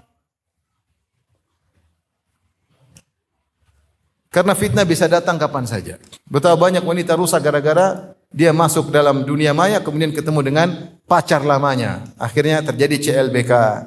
Cinta lama belum kelar. Cinta lama bubarin keluarga. Dan akhirnya terjadi apa yang terjadi. Ini banyak kasusnya. Banyak. Terkadang yang salah kita karena kita memberikan celah kepada mereka. Kita tidak menjaga dia. Kita tidak menjaga auratnya. Kita biarkan dia berinteraksi dengan lelaki mana saja. Jadilah lelaki pencemburu. Tidak mudah-mudahan biarkan istri ngobrol sama orang, apalagi ketawa ketiwi sama orang. Enggak mau. Abi cemburu. Abi enggak mau kau begitu. Enggak usah. Tapi ketika dia ketawa ketiwi, kemudian kita tidak biasa-biasa saja, setan datang. Kemudian membuat sang wanita nyaman bicara sama laki-laki lain, bukan nyaman bicara dengan kita. Nah, ini repot kalau sudah begini. Oleh karena fungsikan diri kita sebagai pakaian. Jaga auratnya. Di antara fungsi sebagai pakaian adalah menjaga rahasianya. Kita jangan mengungkap aib-aib istri kita. Sebagaimana wanita tidak mengungkap aib suaminya. Justru kita menutup kekurangan istri kita. Istri kita menutup kekurangan kita. Makanya Rasulullah SAW sebutkan di antara sebab wanita masuk neraka jahanam adalah karena suka mengeluh. Kata Rasulullah SAW, ya ma'syaran nisa tasaddaqna, wahai para wanita bersedekahlah kalian, fa innakunna aktsaru hatabi jahannam, karena kalian banyak penghuni neraka jahanam. Ada yang bertanya, lima ya Rasulullah, kenapa kami banyak penghuni neraka jahanam? Kata Rasulullah, li anna kunna takfurnal ashir, kalian tidak pandai bersyukur kepada suami, sering kufur, tidak tahu terima kasih sama suami. Wa tukthirna la'nah, kalian suka mengumpat, wa tukthirna syaka, kalian suka mengeluh. Di antaranya mengeluh kepada suami, di antaranya mengeluhkan suami kepada orang lain. Kemana-mana cerita, suami saya begini, suami saya begini, suami saya begini. Membuka aib suami. Kalau ada masalah boleh kita diskusi, tapi orang tertentu yang menurut kita bisa memberikan faedah, memberikan solusi. Adapun kemana-mana suami saya, suami saya, suami saya, suami saya. Aib suami terbongkar. Ini bukan pakaian bagi pasangan. Bukan pakaian bagi pasangan. Di antara bentuk pasangan, pakaian bagi pasangan tadi menutup rahasia istri. Makanya Rasulullah menyebutkan di antara dosa besar orang yang paling buruk kedudukannya di hari kiamat di sisi Allah Subhanahu wa taala adalah rajulu yufdi ila imra'ah wa imra'ah tufdi ila ar-rajul, seorang mendatangi istri, istri mendatangi suami atau didatangi suami, kemudian dia cerita kepada orang lain tentang hubungan intimnya. Saya datangi istri saya begini, istrinya cerita, suami saya kalau berhubungan intim begini, ini dosa besar. Dosa besar. Nggak boleh. Ini namanya membongkar rahasia pasangan. Maka berusahalah seorang berfungsi menjadi pakaian yang Allah sebutkan dalam Al-Quran. Taib. Kita lanjutkan. Di antara ayat-ayat yang bisa merefresh kembali cinta kasih kita kepada pasangan kita dalam surat Al-Baqarah ayat 223. Surat Al-Baqarah 223. Allah berfirman, "Nisa'ukum harsul lakum fa'tu harthakum anna syi'tum." Sungguhnya istri-istri kalian adalah ladang kalian untuk bercocok tanam. Fa'tu harthakum anna syi'tum, maka datangilah ladang kalian itu anna syi'tum, yaitu kapan saja dan bagaimanapun caranya. Wa qaddimu li anfusikum, dan persembahkanlah untuk diri kalian pahala. Wattaqullah, dan bertakwalah kepada Allah. Wa'lamu annakum mulaquh, dan ketahuilah kalian akan bertemu dengan Allah. Wa basyiril mu'minin, beri kabar gembira kepada orang-orang beriman. Di sini Allah menamakan istri dengan sawah ladang. Dan sawah ladang harus didatangi, diurusin, disirami, bukan dibiarkan jadi kering, merana ya. Disirami agar ada hasilnya, didatangi, digauli. Kata Allah, anna syi'tum maknanya kaifa syi'tum wa mata syi'tum, yaitu kapan saja kalian mau datangi, datangi. Bagaimana cara yang kalian datangi terserah dengan cara apapun. Yang penting bukan cara yang haram. Yang haram cuma dua, didatangi pada kemaluannya ketika sedang haid, tidak boleh. Yang kedua, tidak boleh mendatangi lewat duburnya. Selain itu hukumnya boleh. Kata Allah, anna syi'tum, mau cara apapun terserah. Ketika ada rumor dan mitos tersebar di kota Madinah, orang Yahudi berkata, siapa yang mendatangi istrinya dari belakang, maka ya'til walad ahwal, maka anaknya akan juling. Maka Rasulullah bilang, jangan dengar.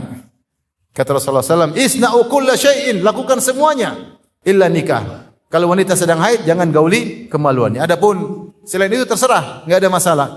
Kemudian kata Allah juga, anna syi'tum maknanya mata syi'tum, kapan kalian mau. Kita punya istri untuk apa? Untuk kita datangi. Ketika Allah menamakan istri dengan sawah ladang, itu motivasi untuk sering datangi istri. Buat apa sudah masukin salon, kemudian jadi barang pajangan? Datangi dong. Maka datangi istri ini juga isyarat agar istri berhias dan berhias agar sering didatangi. Allah mengatakan datangi sawah ladang kalian. Berarti istri berusaha menjadi sawah ladang yang baik agar mudah didatangi. Tapi kalau sawah ladangnya ternyata tanahnya kering, tandus, gimana mau didatangi? Bagaimana bercocok tanam? Tidak subur, maka istri mempersiapkan dirinya untuk menjadi ladang yang subur, suami silakan bercocok tanam. Mata syi'tum kapan saja dan bagaimanapun terserah. Dan ini perkara sangat krusial dalam rumah tangga. Banyak rumah tangga jadi rusak karena hubungan intim tidak wajar atau tidak normal. Dan ini bisa menimbulkan keburukan yang sangat luar biasa. Oleh karena di zaman Nabi dia mengatakan jika kau melihat seorang wanita kemudian timbul sesuatu maka segera pulang ke istri. Pulang ke istri. Itu di zaman Nabi yang tidak ada medsos. Kalau zaman sekarang bisa kita lihat macam-macam. Kalau kita lihat sesuatu kemudian tiba-tiba muncul hasrat, segera pulang ke istri. Makanya ibu-ibu kalau suami tahu-tahu pulang dari kantor jam 10 pagi, siap. Ngapain mas? Jangan tanya. Emang mas lihat apa? Enggak usah tanya. Saya pingin sama kamu, selesai. Sampai begitu pentingnya Rasulullah SAW menyuruh wanita untuk siap wa in kanat ala qatab, meskipun sang istri sedang di atas qatab. Qatab itu adalah pelana yang ada di atas onta. Ada yang mengatakan jika istri sudah di atas onta, suaminya kepingin segera turun untuk melayani suami.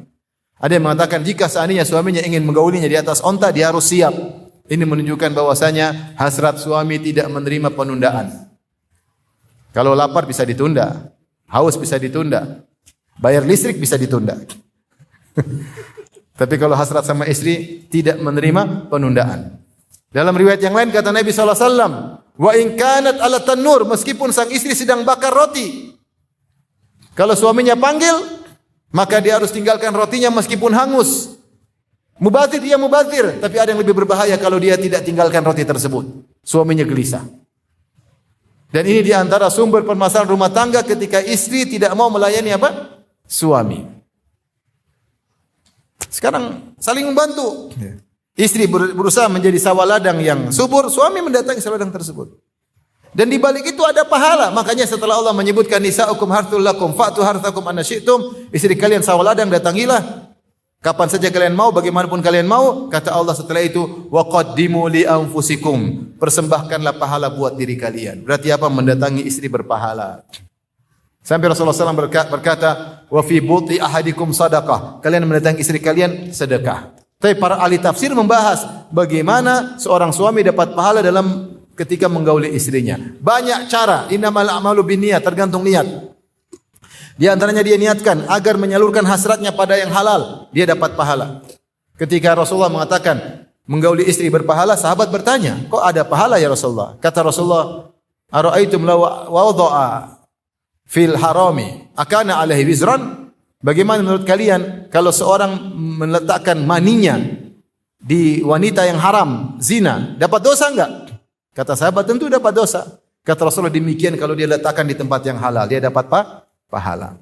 Maka jika seorang menggauli istrinya dengan niat agar menyalurkan hasratnya di tempat yang mubah, yang halal, bersenang-senangnya halal, dapat pahala. Ini yang dihalalkan oleh Allah Subhanahu wa taala. Bukankah Rasulullah SAW berdoa, Allahumma kfini bihalalikan haramika. Ya Allah, cukupkanlah aku dengan yang halal agar aku tidak butuh yang haram. Kalau seorang menggauli istrinya agar menundukkan pandangannya, dapat pahala. Fitnah di luar sana, dengan menggauli istri dapat pahala. Makanya di antara sunnah seseorang yang sudah bersuami, ketika hendak salat Jumat, dia menggauli istrinya sebelum salat Jumat. Man bakkara wabtakara wa man ghassala waqtasala wa bakkara wabtakara. Thumma dana ilal imam wa ansata wastama'a. Kata Nabi SAW, jika seorang di hari Jumat pagi hari menggauli istrinya sehingga dia wajib mandi Jumat, mandi wajib, dan istrinya pun jadi wajib mandi wajib karena digauli. Kemudian dia segera menuju masjid, kemudian dia dekat dengan imam, kemudian dia mendengar khutbah, maka kana lahu bi kulli khutwatin yakhtuha, setiap langkah yang dia lakukan menuju masjid dapat pahala setahun, pahala puasa dan pahala salat malam. Para ulama bahas tentang hadis ini. Kenapa lelaki ini dapat pahala yang banyak dengan syarat menggauli istrinya di pagi hari? Agar ketika dia jalan ke masjid, dia tidak tergoda dengan wanita. Karena hasratnya sudah dia salurkan. Sehingga dia bisa fokus apa? Ibadah. Maka jika seorang menggauli istrinya dengan niat agar dapat pahala, agar dia bisa menyalurkan hasratnya pada hal yang mubah, maka dia dapat pahala. Istri pun demikian, kalau dia niatkan melayani suaminya, agar menyenangkan suaminya, agar menundukkan pandangan suaminya, dapat pahala. Bayangkan Rasulullah mengatakan, tidak boleh bagi seorang wanita untuk berpuasa, wa zawjuha hadir illa biiznihi. Wanita dilarang puasa sunnah kalau suaminya tidak safar, kecuali dengan izin apa? Suaminya. Tidak boleh dia puasa sunnah. Mau puasa Senin Kemis, tanya suami dulu. Boleh bang, saya puasa Senin Kemis gak? Kalau suami bilang gak boleh, dia gak boleh puasa. Kenapa kata para ulama? Karena bisa jadi suaminya ingin menggaulinya. Ketika tahu istrinya berpuasa, menghalangi dia untuk menggauli apa? Menggauli suaminya, menggauli istrinya. Lihatlah bagaimana Aisyah tidak sempat membayar hutang bulan Ramadan kecuali di bulan Sya'ban. Kenapa? Limakanati Rasulillah, karena kedudukan Rasulullah suka dekat dengan dia. Sehingga dia tidak ingin Rasulullah ketika datang, dia lagi puasa. Sehingga Rasulullah tidak bisa menggaulinya. Saya tanya sama ibu-ibu, seorang wanita yang puasa sunnah, pahalanya besar atau tidak? Baik. Seorang wanita melayani suaminya, pahalanya besar atau tidak?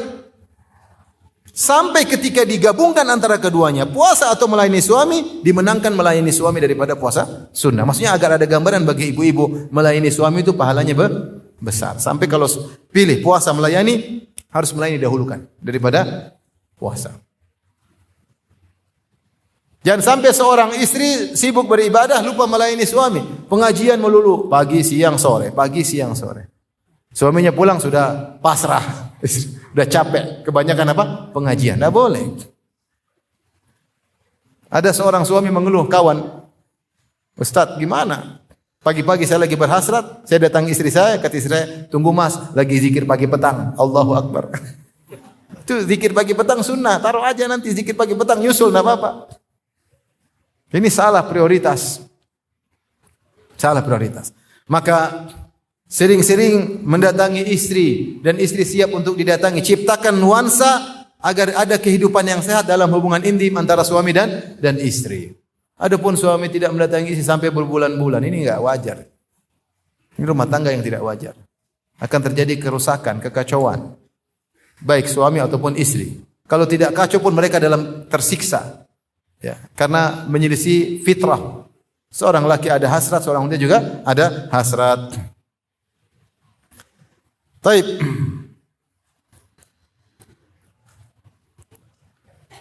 Kita lanjutkan ayat berikutnya pada surat Al-Baqarah 237. Surat Al-Baqarah 237. Allah berfirman dalam surat Al-Baqarah 237, wa in talaqtumuhunna min qabli an tamassuhunna wa qad faradtum lahunna fariidha fanisfu ma faradtum illa ay ya'funa aw ya'fu alladhi bi yadihi uqdatun nikah wa an ta'fu aqrabu littaqwa wa la tansawul fadla bainakum innallaha bima ta'maluna basir. Kata Allah, jika kalian menceraikan istri-istri kalian sebelum kalian gauli, sementara waktu akad nikah kalian sudah menentukan nominal mahar, maka serahkanlah setengah mahar tersebut. Kecuali sang wanita menolak, tidak usah, atau kalian yang menyerahkan secara sempurna mahar tersebut. Ya. Wa anta'fu aqrabu littaqwa, siapa yang lebih mengalah itu lebih baik kepada, lebih dekat kepada ketakwaan. Wala tansawul fadla bainakum, dan jangan kalian tinggalkan sikap bermuamalah dengan bil fadl di antara kalian. Sungguhnya Allah Maha melihat apa yang kalian lakukan. Ayat ini bercerita tentang suami istri yang menikah. Kemudian setelah akad nikah mereka belum tinggal bersama, dan ini biasa di orang-orang Arab sampai sekarang pun demikian. Jadi akad nikah sekarang mungkin tinggal serumah berapa bulan lagi. Ini dilakukan oleh Nabi SAW. Nabi menikah dengan Aisyah ketika Aisyah umur 6 tahun. Akadnya. Baru tinggal serumah kapan? Ketika Aisyah berumur 9 tahun. Jadi jarak antara akad dengan tinggal serumah 3 tahun. Dan di Arab sampai sekarang masih banyak yang begitu. Antara akad dengan tinggal serumah ada jarak. Nah ketika terjadi jarak tersebut terkadang terjadi perceraian. Kalau kita di tanah air biasanya enggak ya. Kita akadnya siang, malamnya langsung malam pertama. Atau akadnya pagi terus siang pertama, bukan malam pertama. Jadi cepat. Ekspres, satset. Apa namanya? Taib. Ketika terjadi perceraian, padahal sudah akad nikah dan sudah sebut nominal, misalnya 100 juta mahar. Maka Allah punya kasih aturan, kalau kalian belum menggauli mereka, kalau sudah menggauli sudah, mahar harus serahkan semuanya. Kalau ternyata mahar belum diserahkan dan belum digauli, kata Allah, fanisfu ma faradtum, maka serahkan setengah aja, 50 juta. Kenapa? Wanita sudah rugi. Dia sudah di-booking, sudah nikahi, enggak ada yang bisa nikahi dia selama berbulan-bulan. Maka kasih ganti rugi berapa? 50%, 50 juta. Kecuali sang wanita bilang, enggak usah, illa ya'fun, enggak usah. Saya pun belum diapa-apain, saya masih grace dan masih ada bandrolnya, udah enggak ada, silakan. Ya. Masih enggak perlu, saya masih enggak diapa-apain. Saya enggak usah. Atau sebaliknya, au ya'fu alladhi bi yadihi uqdatun nikah, atau sebaliknya sang lelaki yang mengalah, dia bilang enggak, ambil aja 100 juta, enggak apa-apa. Saya enggak mau 50, saya kasih 100. Kenapa? Enggak apa, ambil. Bukan 50 dia kasih 100%. Kata Allah, wa anta afu aqrabu littaqwa. Siapa di antara yang paling berdua yang memaafkan itu yang lebih baik. Jadi Allah memacu wanita yang mengalah atau lelaki yang kasih 100%. Setelah itu Allah berfirman, wala tansaul fadla bainakum. Janganlah kalian meninggalkan sikap muamalah bil fadl di antara kalian. Muamalah bil fadl yaitu apa? Melakukan muamalah yang terbaik daripada sikap orang kepada kita. Sikap orang kepada kita. Misalnya kalau ada orang memberi kita hadiah dengan nilai 100.000, kita kasih dengan hadiah 300.000. Itu namanya bil fadl. Muamalah ada 3. Bil fadl yaitu bermuamalah lebih baik daripada muamalah kawan sama kita. Bil adl yaitu sama, dia kasih 100.000, kita kasih 100.000. Bizulm yaitu kita zalimi dia. 3 muamalah. Allah suruh yang pertama antara suami istri. Kisah ini terjadi kepada 2 suami istri yang sudah menikah namun belum berumah tangga. Itu pun Allah suruh mereka untuk bermuamalah bil fadl. Bermuamalah mana yang terbaik. Sehingga sang wanita disuruh kalau bisa tidak usah terima mahar. Memaafkan. Padahal aturannya dikasih 50%. Dan kalau bisa lelaki malah sebaliknya, kasih 100%. Padahal aturannya hanya kasih 50%. Itu namanya muamalah bil fadl. Padahal keduanya tidak pernah mendapatkan kebaikan lawannya. Sang laki-laki belum merasakan kebaikan sang istri juga belum merasakan kebaikan suami. Allah suruh bermuamalah bil fadl. Padahal mereka belum menjalankan kehidupan rumah tangga. Maka lebih utama kita yang sudah berumah tangga. Maka ketika kita bermuamalah dengan istri kita berusaha bermuamalah bil fadl. Kita tidak menunggu dia baik baru kita baik. Kalau bisa kita selalu mendahului kebaikan dengan kebaikan. Jangan tunggu dia senyum baru kita senyum dulu. Jangan tunggu dia candai, kita candain dulu.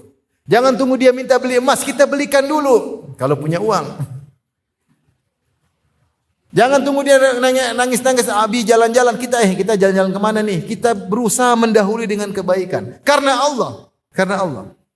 Kalau muamalah tu bil adl, dia baik baru saya baik. Dia senyum baru saya senyum. Rumah tangga enggak begitu. Rumah tangga kita berlomba untuk mendahului kebaikan kepada pasangan kita. Istri kepada suami atau suami kepada istri. Istri jangan nunggu suami minta dibukain sepatu, langsung bukain sepatu suami. Istri jangan nunggu suami, ayo ke kamar, langsung ngerayu suami. Kadang-kadang suami gengsi ngajak-ngajak. Terlalu banyak mukadimah. Istri harus ngerti. Melakukan kebaikan, mendahului kebaikan. Suami ke istri atau istri ke suami. Bagaimana caranya? Karena kita mencari ridha Allah. Karena kita tahu kehidupan rumah tangga ladang pahala. Ya akhi, kita bertahun-tahun dalam kehidupan rumah tangga. Kalau tidak ada argo pahala jalan, kita rugi. Rugi hidup ini. Tapi kalau kita nyaman sama istri, kita baik setiap detik, insya Allah pahala. Ngurus istri, ngurus anak. Ngurus istri, ngurus anak. Mikirin istri, mikirin anak. Rindu istri, rindu anak. Pahala. Sampai Ibnu Qayyim menyebutkan tentang kerinduan yang berpahala. Di antara kerinduan berpahala, rindu kepada istri sendiri. Bukan rindu sama istri orang.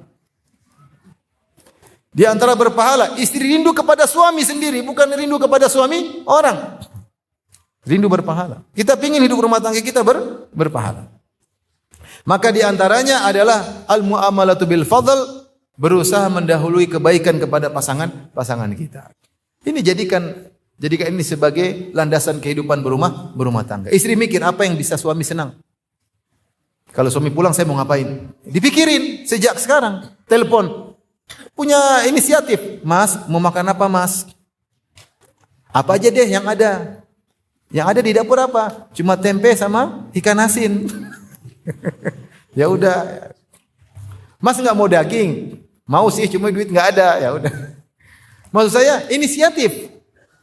Istri inisiatif, begitu suami datang, mandi dulu sebelum suami datang, kemudian sambut, senyum, pakai spidol sebelum ketemu suami. Iya, inisiatif. Datang langsung sambut, cium tangannya, buka bajunya, buka sepatunya. Begitu istri yang baik.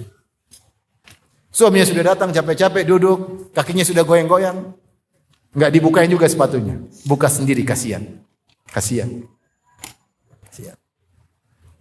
Inisiatif, lihat Aisyah radhiyallahu anha, kuntu utayyiban Nabi sallallahu alaihi wasallam, aku kasih minyak wangi ke Nabi sallallahu alaihi wasallam. Aisyah inisiatif, Rasulullah mau kemana? Siapin minyak wangi. Itu istri yang benar. Inovatif. Ini suami sudah begini-begini, istrinya diam aja, akhirnya semprot sendiri, kasihan. Seret-seret. Istri fungsinya apa? Fungsinya apa? Masukin salon buat apa? Suruh nonton kita pakai parfum sendiri. Inisiatif, ambil parfum. Dulu Aisyah mengatakan, wa urajjiluhu, aku menyisir rambut Nabi. Aisyah nyisir rambut Nabi. Kasihan, ikhwan rambut panjang nyisir sendiri. Cari kutu sendiri, kasihan. Harusnya istri yang sisirin, istri yang ambil kutunya, istri yang... Allah, hidup kita ini jadi hambar. Kenapa? Karena kita tidak menjalankan sunnah Nabi sallallahu alaihi wasallam.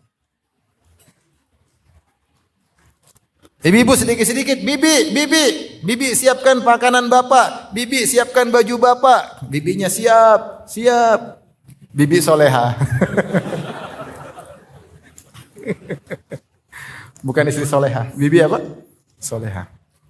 Bibinya 4, bibi 1 soleha, bibi kedua soleha, bibi ketiga soleha, bibi keempat soleha. Istri cuma 1, enggak soleha. Tapi maksud saya saling mendahului dalam kebaikan. Harus lihat situasi apa yang menyenangkan istri. Dipikir, kalau kita enggak mikir, enggak menyengaja mikir, enggak bisa, enggak ada ide. Tapi kalau kita mikirin ada ide. Kenapa kita mau mikirin? Karena Allah Subhanahu wa taala mikir. Apa yang menyenangkan istri saya? Ada ide. Kadang istri malu mengungkapkan, kita yang mengungkapkan. Kita yang mengungkapkan. Baik, ini namanya al-mu'amalatu bil fadl. Jangan bilang, lu gitu sih maka gua gini. Ya, enggak bisa begitu. Enggak bisa begitu. Hidup kayak apa begitu rumah tangga. Baik. Ayat terakhir dalam surat An-Nisa ayat 19.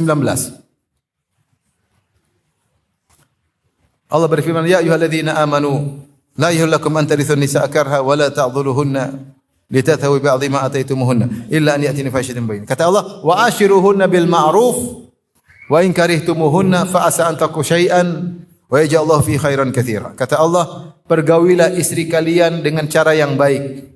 Fa in karihtumuhunna, kalau kalian benci kepada istri kalian, fa asa an tankrahu syai'an, bisa jadi kau benci sesuatu, wa yaj'allahu fi khairan katsira, dan Allah menghendaki kebaikan di balik kebencian kalian tersebut. Ini senjata pamungkas terakhir bagi sebagian suami yang diuji dengan istri yang mungkin kurang menyenangkan dalam sebagian sisi. Allah mengatakan wa ashiruhunna bil ma'ruf. Pergaulilah istri kalian dengan cara yang baik. Artinya kalian menggauli istri kalian dengan cara yang baik, perintah Allah. Perintah Allah, bukan ingin dipuji oleh istri, bukan ingin diakui oleh teman-teman. Bukan untuk apa-apa, tapi karena perintah Allah. Allah yang bilang wa ashiruhunna bil ma'ruf. Pergaulilah istri kalian dengan cara yang baik. Fa in karihtumuhunna, meskipun kalian benci kepada mereka, fa asa an takrahu syai'an, bisa jadi kalian benci sesuatu, wa yaj'allahu fi khairan katsira. Ternyata Allah jadikan di balik sesuatu yang kalian benci tersebut kebaikan yang banyak. Ayat ini kalau kita baca buku tafsir sering disebutkan tentang sebab anak soleh. Seorang yang sabar dengan keburukan istrinya, bisa jadi Allah anugerahkan anak soleh di balik keburukan istrinya. Kalau dia tidak bersabar, mungkin dia ceraikan istrinya, maka tidak muncul anak soleh tersebut. Tapi ketika dia sabar, maka muncullah anak soleh. Mungkin dengan dia sabar, anaknya lihat betapa sabar ayahnya terhadap ibunya. Maka anaknya menghormati ayahnya. Maka anaknya sayang kepada ayahnya. Bagaimana ayah saya begitu sabar kepada ibu saya. Jadilah anak dia anak yang soleh. Bisa jadi anak soleh tersebut muncul kenapa? Dia melihat ada masalah dalam rumah tangga ayahnya dan lihat bagaimana ayahnya yang baik sehingga dia menjadi anak yang peka terhadap masalah rumah tangga. Dia tidak menjadi anak yang happy-happy, foya-foya di luar karena dia tahu ayahnya menghadapi permasalahan rumah tangga. Kita enggak tahu. Kita enggak tahu. Paling tidak kalau istri kita enggak beres, kita sabar, tiap hari kita dapat pahala banyak, pahala sabar. Paling tidak. Kita melatih diri bagaimana cara bersabar yang benar. Kita melatih diri bagaimana problematika yang besar kita anggap normalisasi, biasa aja. Tiap hari kita sudah begitu. Dan pahala jalan terus. Pahala jalan terus. Makanya disebut tentang kalau tidak salah biografi Imran bin Hattan dengan istrinya. Imran bin Hattan adalah seorang tadinya sunnah kemudian berubah jadi khawarij. Karena dia terfitnah dengan seorang wanita cantik. Ada seorang wanita cantik memiliki pemikiran khawarij. Terus dia nikahi, kata dia saya ingin dakwahi wanita ini supaya masuk ke sunnah. Ternyata malah dia yang terpengaruh. Wanita ini cantik sementara dia wajahnya pas-pasan. Maka wanita ini berkata, sungguhnya aku dan engkau masuk surga. Kok bisa? Karena engkau bersyukur dapat saya dan saya bersabar dapat kamu. Jadi yang bersyukur bersama surga. Mau saya? Ikhwan. Bukan berarti kita enggak boleh milih. Kalau istri kita bermasalah, kita boleh ceraikan, boleh.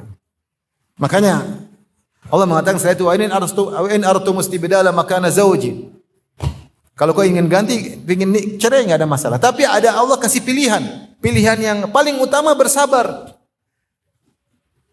Sabar terhadap istri, nasihati istri, argo pahala berjalan. Bisa jadi Allah berikan kebaikan di balik itu, di antaranya anak soleh, di antaranya pahala-pahala yang lain yang mungkin kalau tidak demikian kita tidak mendapatkannya. Allah yang Maha tahu. Makanya Allah mengatakan, wa in karihtumuhunna, kalau kalian benci mereka, bisa jadi di balik kebencian tersebut Allah berikan banyak pahala. Ini tasliyah hiburan bagi para lelaki yang mungkin mendapati sebagian istrinya yang tidak menyenangkan. Kemudian Nabi juga memberitahukan, la yafraq mu'minun mu'mina in kariha minha khuluqan radiya minha akhar. Janganlah seorang laki mukmin membenci istrinya yang mukminah. Kalau ada perangai yang dia tidak suka, dia pikir perangai yang lain pasti ada yang dia sukai. Jangan lihat sisi keburukan saja, lihat kebaikan-kebaikan, jasanya, perjuangannya, pengorbanannya dalam hidup ini. Kita hidup rumah tangga banyak pengorbanan, banyak perjuangan, kita renungkan hal tersebut. Berusaha mempertahankan kecuali memang sudah tidak bisa lagi mau diapain? Kalau harus cerai enggak ada masalah. Terjadi perceraian pada orang-orang yang lebih alim daripada kita. Ya, tetapi kalau bisa bertahan dengan penuh kesabaran, dengan melihat banyak maslahat yang perlu dipertimbangkan, pertahankan. Ya, karena kita mencari ridha Allah, hidup cuma sebentar. Dan di antaranya di antara faedah kalau istri kita punya kekurangan, kita rindu dengan surga. Karena kita tahu istri yang sempurna hanya di mana di surga. Adapun di dunia enggak ada istri yang sempurna. Enggak ada, hampir enggak ada istri yang tidak ngomel. Semua istri pasti apa ngomel. Kecuali istrinya AI enggak ngomel. Kalau istrinya manusia ngomel, oh benar, kamu istri yang benar berarti. Kalau istri enggak ngomel, AI ya, benar. Maksud saya, agar kita tahu bahwasanya di sini ada kehidupan yang sempurna di akhirat, ada bidadari yang menanti. Dan kita berharap istri kita juga jadi bidadari di sana. Kalau istri kita jadi bidadari, dia udah enggak ngomel lagi. Dia ngomel cuma di dunia aja, agar kita tambah pahala. Oleh karenanya, ini hiburan bagi kita kalau ternyata dapati istri yang mungkin punya kekurangan, ingat-ingat kebaikannya dan bersabar dengan kekurangannya. Inilah wasiat Nabi SAW. Khuliqatil mar'atu min dhila. Wa inna a'waja syai'in fi dhila a'lahu. Sungguhnya wanita diciptakan dari tulang rusuk. Rasul ingatkan kita para laki. Dan tulang rusuk pasti bengkok. Dan yang paling bengkok dari tulang rusuk bagian atas. Ada yang mengatakan lisannya. Maka siap-siap untuk menikmati tulang rusuk yang bengkok. Jangan kau bermimpi punya tulang rusuk yang lurus. Lurus bukan tulang rusuk. Ya. Tulang rusuk pasti bengkok. Maka jalani kehidupan rumah tangga, nikmati dengan kekurangan yang ada. Dan pahala siap mengalir kepada kita dengan kesabaran tersebut. Wallahu ta'ala alam bisawab. Ini yang saya sampaikan para hadirin hadirat. Semoga setelah pengajian ini kita lebih sayang kepada istri, istri lebih nurut kepada suami, sehingga rumah tangga kita jalani dengan penuh kebahagiaan di dunia sebelum bahagia di akhirat. Semoga Allah masukkan kita dan istri-istri kita di surga kelak. Amin ya rabbal alamin.